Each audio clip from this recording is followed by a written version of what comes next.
right? Hello everyone, Spaniard here.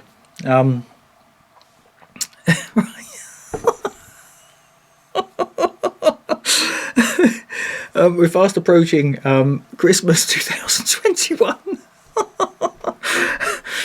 And on the 21st of December, I noticed this article in the Daily Mail online, okay?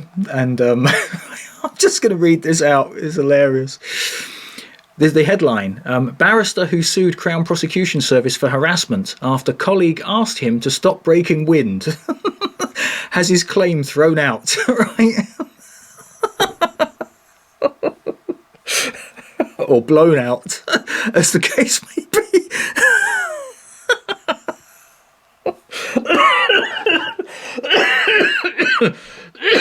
Right, here we go. Here's the article.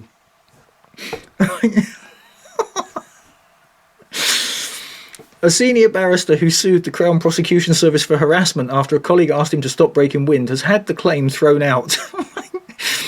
Tariq Mohammed was left feeling embarrassed after he was asked by a colleague to stop breaking wind in the small office they shared. An employment tribunal heard. Mr. Mohammed, a senior prosecutor in the Thames Valley area, said he was unable to help his flatulence because it was caused by medication he was taking for a heart condition. The allegation was part of a series of disability-related claims brought by Mr. Mohammed against his employers after he suffered a heart attack. Oh, you know, that's not good, but heart attack. Good to see he's doing all right, though. And he also accused co-workers and bosses of discriminating against him by deliberately throwing his water bottles away when he left them on a shared desk, asking him to work 1 day a week 60 miles away and failing to pay for his barrister's practicing certificate while he was on sick leave. The tribunal, chaired by employment judge Emma Hawksworth, threw out Mr. Mohammed's claims of disability-related harassment and victimisation and found it was a reasonable request of his colleague to make, given the size of the office that they shared and the repetitive nature of his flatulence.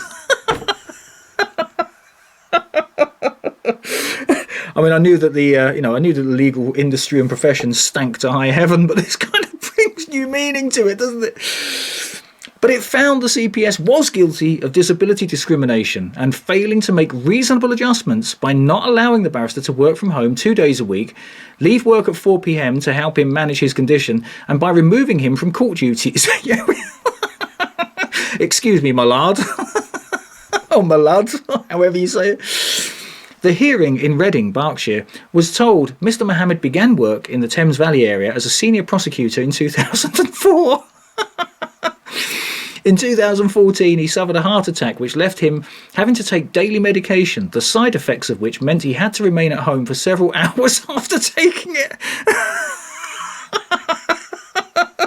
No doubt for fear of taking off and ending up in the stratosphere.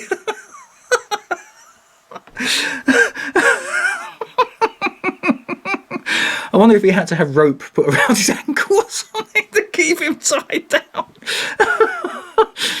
The panel was told Mr. Mohammed returned to work the following year. Oh God, what was it like at first? But after collapsing at home with angina, he moved to an office rather than the court-based role in Guildford, Surrey. The tribunal heard that soon afterwards, in July 2015, he made a complaint after senior prosecutor Nick Wilson threw away up to 5 of Mr. Mohammed's used water bottles which had been left on a shared desk. The prosecutor said he thought they were rubbish, but Mr. Mohammed claimed he needed to drink a lot because of his illness, accusing colleagues of ganging up on him. The following year, the panel heard he started sharing a small office with another prosecutor, Mr. McGorry.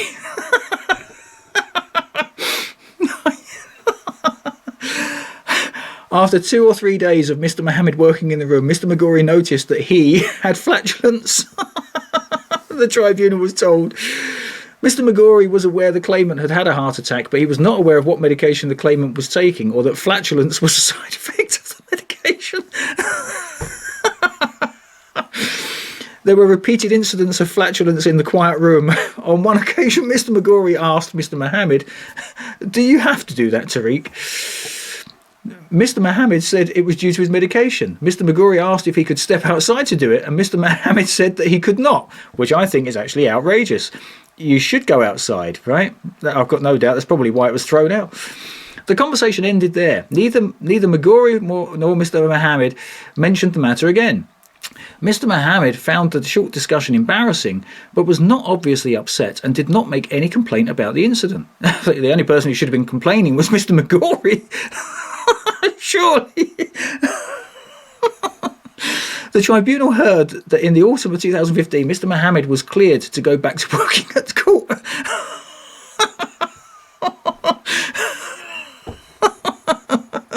I wonder if he could have been held in contempt of court for disrupting proceedings.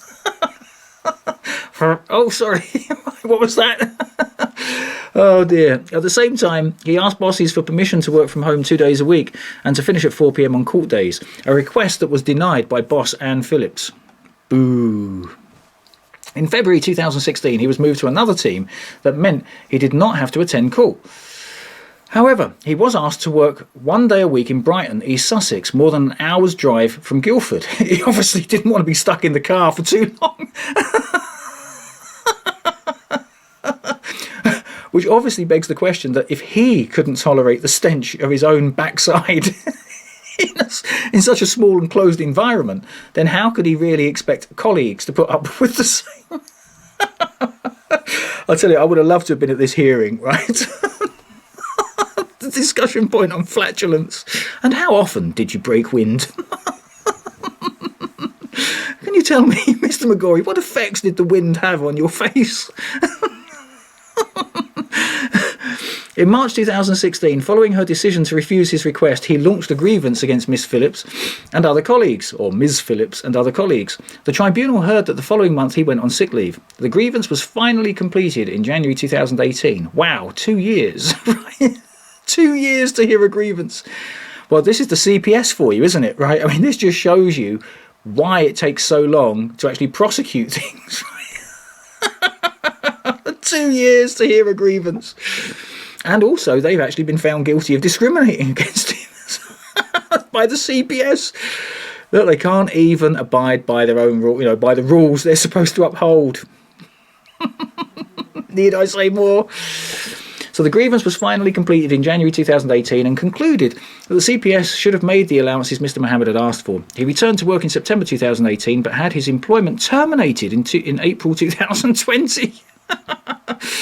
The tribunal threw out Mr. Mohammed's claims of disability-related harassment and victimisation, but it found the CPS was guilty of disability discrimination and failing to make reasonable adjustments for refusing his requests, ignoring recommendations from occupational health advisors and removing him from court duties.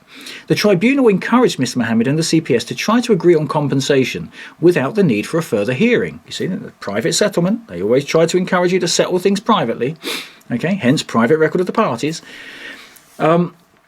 Many of the incidents about which he complains were unrelated to his disability or were caused or aggravated by him overreacting, the panel said. Of the flatulence incident,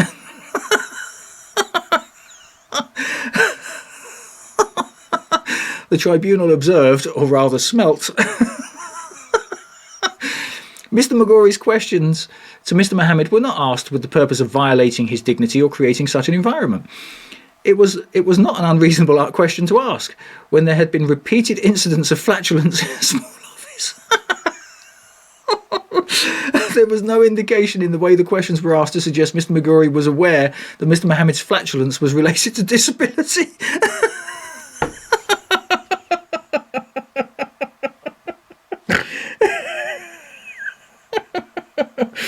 As there's reason to wear a mask. I don't know.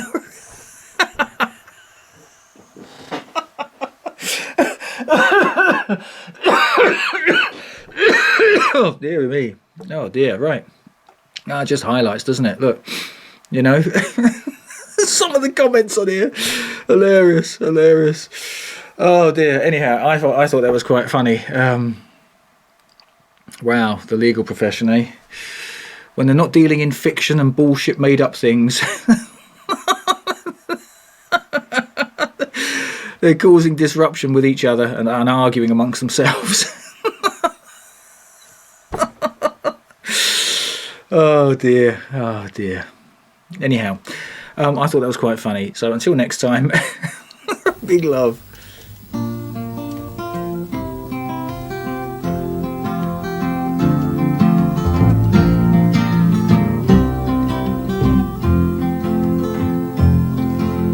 How many roads must a man walk down before they call him a man?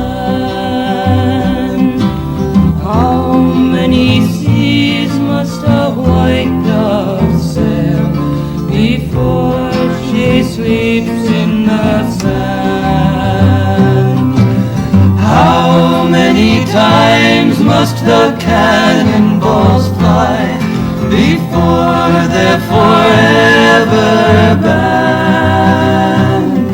The answer, my friend, is blowing in the wind. The answer is blowing in the wind.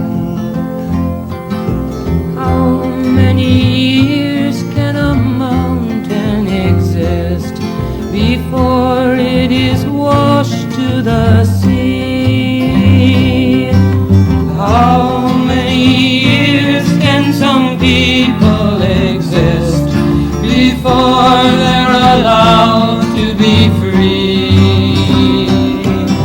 How many times can a man turn his head and pretend that he just doesn't see?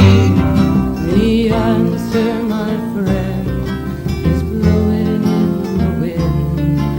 The answer is blowing in the wind. How many times must a man look up before he can see the sky? How many years must one man have before he can hear people cry?